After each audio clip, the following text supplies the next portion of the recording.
This time it's 5 motorcycles that remained in production for too long.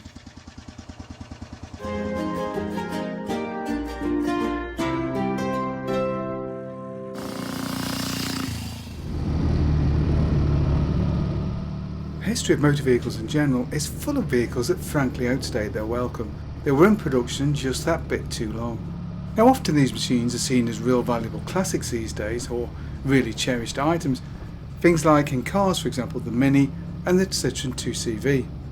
But the harsh reality is that these machines only remained in production because there simply wasn't a satisfactory replacement, either because the company lacked the funds or simply it had a change of direction.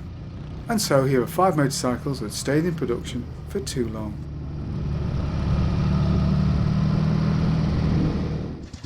The P&M Panther. The products of P&M are often seen as the most anachronistic and most old-fashioned motorcycles produced by the British industry. But in the early days, Phelan and Moore were very pioneering indeed, being the first machines to use the engine as a stressed member, a concept first developed by Mr. Phelan. And their sporting machines were some of the earliest to use overhead valves. In the late 20s, they brought in Granville Bradshaw to design a VTwin 250, which looks rather like an undersized Motor Guzzi VTwin of today. But the Panther was a commercial failure, and in fact when the factory closed it is said that some of the frames from the Panther were still sitting at the back of the factory some 30 years later. And then of course came the financial crash in 1929. The company would survive by introducing the Red Panther, a 250 which was effectively a shrunk down version of their larger slopers. And thankfully this machine sold in rather better numbers, keeping the lights on at least for a few more years. Panther did not have the production facilities to provide large amounts of machines or other equipment during the Second World War. Consequently, post-war machines were pretty much identical to those that they produced in 1939. The Model 100 came out in 1946 and was a 600cc single just as before, with a rigid frame and girder forks, with the latter being replaced by the Doughty Oil-O-Matic forks a couple of years in. And by 1954 these were replaced by more conventional spring forks. At the rear there would not be a proper swinging arm frame until 1957. 1959 would see the ultimate development of the big single with the Model 120. This saw engine capacity increased all the way to 645cc with a bore and stroke of 88 by 106.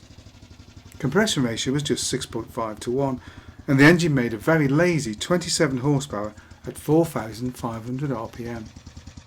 There was a 4-speed Stirling Archer gearbox, but all in all there was no escaping the fact that this was a 1930s machine, and one which had features which dated back much further than that too. Both the Model 100 and 120 were synonymous with sidecar use, but by the mid-50s onwards the use of sidecars was falling dramatically in the United Kingdom. The 120 would survive until 1966, by then using a Berman gearbox, and there was even a prototype using battery coil ignition.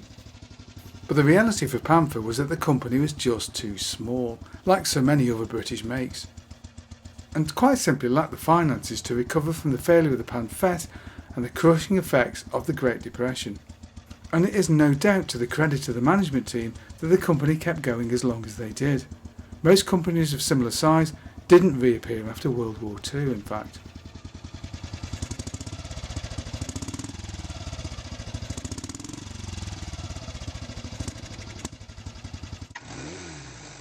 The Honda CB750. Now, the inclusion of the CB750 may surprise some people. After all, it was a cutting-edge machine when it arrived in 1969, ushering in a new era of relatively affordable large 4-cylinder motorcycles. Added the electric start, 5 gears and disc brakes, and you can see why the bike was so popular. Cleverly, Honda did not break new ground in all areas. The machine still uses traditional dry sump lubrication and just a single overhead cam. Honda had used dual overhead cams on the Black Bomber a couple of years earlier, but had suffered some lubrication problems with the top end, and so wisely had chosen to play it safe with the 750. The CB750 used an air-cooled single overhead cam 8-valve 4. It was of 736cc with a bore stroke of 61 by 63. Claimed peak power was 67 horsepower at 8,000 rpm. The machine weighed in at 506 pounds or 230 kilos wet, and top speed as tested was 123 miles an hour. But 1973 would see the introduction of Kawasaki's Z1, which simply put used a more advanced engine which was considerably more powerful. And this would be followed by Suzuki's GS750 and Yamaha's XS750 Triple, all of which featured wet sump lubrication and dual overhead cams. Honda's response was the 750F2. This is essentially a breathed on and lightly tuned version of the original CB750. But Honda were forced to use the single overhead cam unit through until the end of the 70s, and the introduction of the dual overhead cam CB750 in 1979. But why did Honda, the biggest company in the world let's not forget, take so long to replace the bike? It was in production for more than 10 years after all. And all this in an era when the evolution of machines was happening very quickly. Slightly surprisingly, the reason is in fact a lack of funds. Honda had long been developing small cars and would expend huge sums of money in the early 70s expanding their car range. To accommodate this, they'd had to make serious cuts, and this including axing their Formula 1 programme, withdrawing from Grand Prix bike racing and reducing their development budget for future motorcycles. And while there would still be some new machines, the CX500 and the Gullwing being noticeable examples, the replacement for the CB750 was put on the back burner for some time. However, 1979 would finally see the introduction of the new CB750F, a ground-up redesign with a dual overhead cam engine, a revised chassis and completely modernised styling. The single overhead cam unit would survive in the CB650 Nighthawk. The new 750, like its predecessor, would remain in the Honda range for many years to come, in one form or another at least. Matchless and AJS Singles.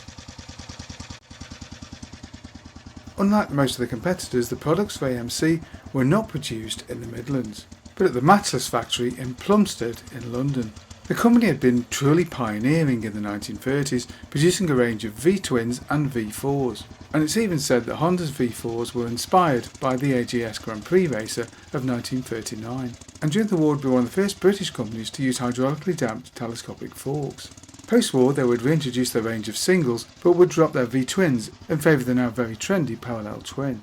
The single cylinder range was both 350 and 500, being of non-unit construction, and were fairly typical of machines of the 1950s, being used to great effect in both motocross, or scrambling as it was known then, and trials. At the end of the 50s, most British companies moved away from non-unit construction single-cylinder machines, if they could afford it at least. AMC did develop a lighter weight 250 and 350 single, which at least looked unit construction, but oddly they continued production of their 350 and 500 per unit models. Even more strangely, with their finances stretched, they continued to invest money in developing the machine still further, moving to battery coil ignition and even spending money to develop a completely new version of the engine with a shorter stroke, which even had cast-in push rods and a revised primary drive cover, so oil leaks were now a thing of the past, or at least reduced. All in all, this means that the machines make great first classics for anybody today. But looking at the machine in the cold light of day, you have to wonder why so much time, effort and money was invested in developing what was effectively an obsolete machine. Between 1960 and 1966, AMC ran at a loss, so the decision to invest money developing one of their older machines seems a strange one. The Triumph Bonneville T140. The T140 arrived in 1973 and was of course a development of the earlier 650, and made use of the oil-bearing frame first seen in the last of the 650s. The power unit made use of a 5-speed gearbox, and early models had a capacity of 724 cc's, which ran on a beefed-up bottom end and an improved transmission system. Capacity was finally increased to 744 cc's with a bore and stroke of 76 by 82. Compression ratio was low at just 7.9 to 1, and the machine claimed 49 horsepower at 6,500 rpm. And overall was more softly tuned than the previous 650, so the whole thing felt a little bit less rushed. But this was the era of the shotgun wedding with Norton Villiers, and the decision to close the Meriden factory, which resulted in a sit-in by the workers to keep the factory alive, and the establishment of the Workers' Cooperative, which would keep manufacturing going at Meriden through until the early 80s. But the company was always drastically underfunded and struggled with quality control problems simply because it couldn't replace its worn-out tooling. '79 would see the introduction of the E model.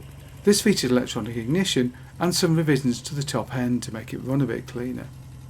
Ultimately, around 20,000 machines based on this design were produced before the factory went into liquidation in 1982. Many improvements were proposed. A balance shaft was developed in combination with ICI, but this could not be brought into production due to lack of funds, although the 4-valve TSS would be more fortunate.